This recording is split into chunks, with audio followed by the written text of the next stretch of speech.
Good Thursday evening, everyone. Thanks for joining us for Western Mass News at 6. I'm Chris Pisano. Let's take a quick look at what's making the latest headlines. Two former Holyoke Soldiers Home employees are speaking out about what they saw in the home for years when it came to preventing the spread of disease.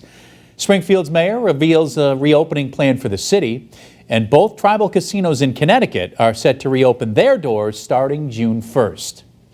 Time now for a story you'll see only here on Western Mass News. The Holyoke Soldiers Home is at the center of several state and federal investigations after more than 70 veteran residents died of COVID-19 since the end of March. As the virus ripped through the home, there's a renewed goal in improving infection control in that facility. Now, two former employees are telling us about what they saw in the home for years when it came to preventing the spread of disease. And Western Mass News reporter Audrey Russo joins us live from Holyoke with their exclusive stories. Audrey? I spoke with two nurses who used to work at the Holyoke Soldiers Home. Both of them left the facility by the time the coronavirus outbreak occurred. But when the news that 89 veterans had died came to light, 74 of them from COVID-19, both nurses tell me they weren't surprised that the spreading virus got out of hand. We didn't always think that they took it as seriously as we thought it should have been, working on the floors so closely with these veterans. It's not that the Holyoke Soldiers Home has historically lacked planning for infection control. According to retired nurse KONRAD, it just wasn't always implemented or communicated well. We had an infection control nurse, but it was not listed out for us, this is what you actually do. KONRAD, who worked for the home for 3 decades, says it was common for staff to learn about a new infection in the building via rumors, spreading through the halls like a virus. They would say, well, they have it over there, or you would hear it through the grapevine that they had it over there. And then you would say to yourself, well, okay. And then you would get, the next day you would have one of the workers from over there working on your floor. KONRAD says throughout her time at the home, it wasn't unusual for staff members to be floated from unit to unit, even when a spreadable disease was discovered on a floor. Anybody could be a carrier of anything, as we well know in this COVID-19. KONRAD says this was the case when she retired almost 5 years ago. But Nancy HARAND, another nurse who left in the middle of 2019, says the practice of floating was still happening, mainly because of short staffing. Unfortunately, it doesn't work when it comes to human beings. You can't do more with less. The COVID-19 outbreak has thrust the home's infection control into the spotlight due to the virus's deadly nature. More than 70 veterans who've died since the end of March have tested positive for the disease. Western Mass News submitted a public records request for the infection control protocol at the Holyoke Soldiers Home, both during and prior to the outbreak. In a 4-page letter denying our request, officials for the Soldiers Home said releasing that information, in part, quote, may paint an incomplete picture of the management of HLY at the relevant time. We always wanted them to be up front. Over the years, both KONRAD and HARAND say the home has dealt with flare-ups of a condition that isn't deadly, but communicable nonetheless. Scabies. We were left to deal with it.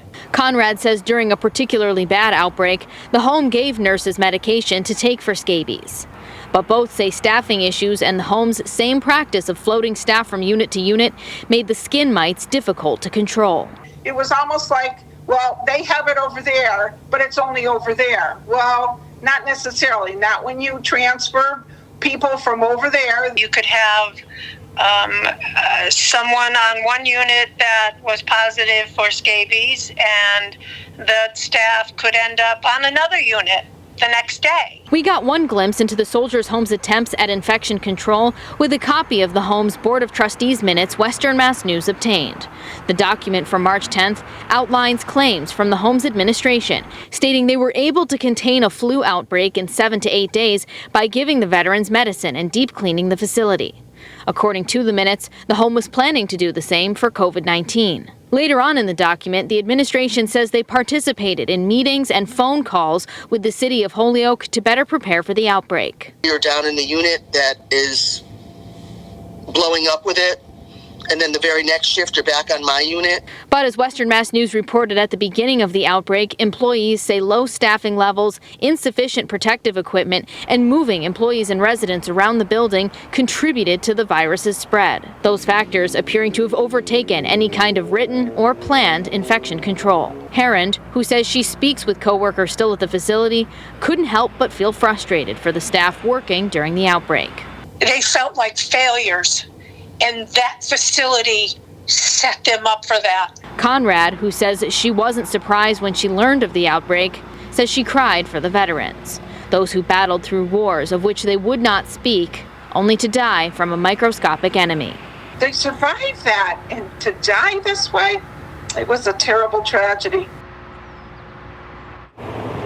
According to state officials, a new project to improve infection control is underway on the third floor now.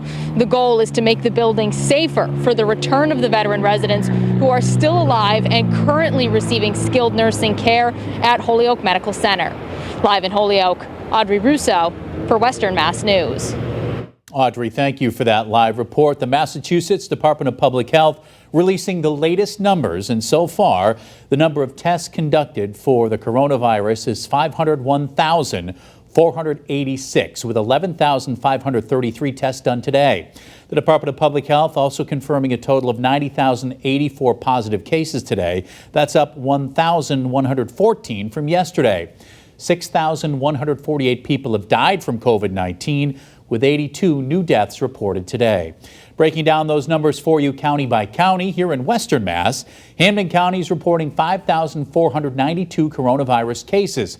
Hampshire County, 806, Franklin County, 310, and Berkshire County, 509. So in total, Western Mass is reporting 7,117 COVID-19 cases.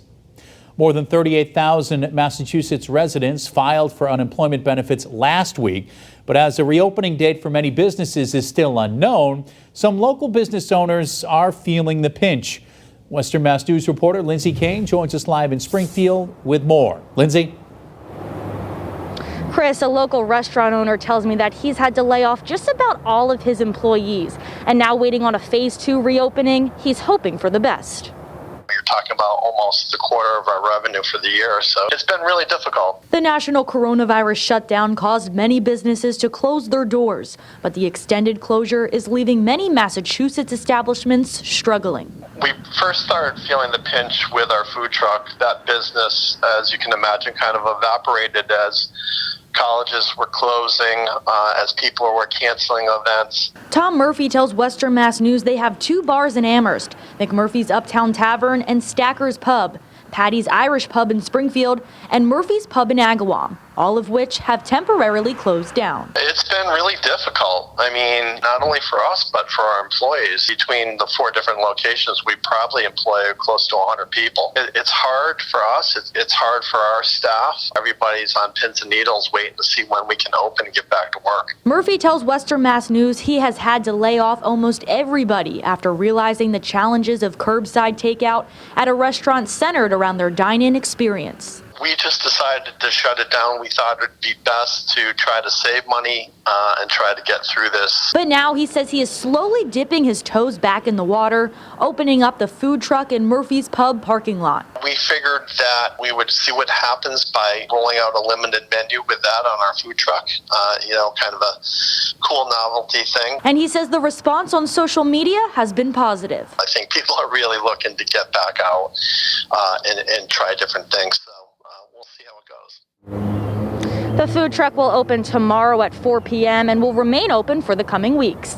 Live in Springfield, Lindsay Kane, Western Mass News. Lindsay, thank you for that live report. Springfield Mayor Dominic SARNO unveiled plans to reopen the city earlier today. And Western Mass News reporter Leon Purvis joins us live outside City Hall with the latest on that story. Leon. Chris, Mayor SARNO spoke about Phase 1 restrictions at City Hall, parks, and the Memorial Day weekend. It was very challenging to shut down, but it's much more difficult to reopen. We've had many continued sleepless nights. After detailed coordination with his department heads, Springfield Mayor Domenic SARNO says the city is ready to begin reopening. Starting Wednesday, May 27th, City Hall, the Annex, TJO, and the DPW building on Tapley Street will reopen for business by appointment only. No walk-ins, temperatures will be checked, and face coverings will be required. Also, arrows and signs throughout the building will enforce social distancing guidelines. Parks will open on Tuesday. Over at Forest Park, food concessions will be manned again, and the farmers market will be open, but there are restrictions. We do have picnic tables out there. They're properly spaced 10 feet apart.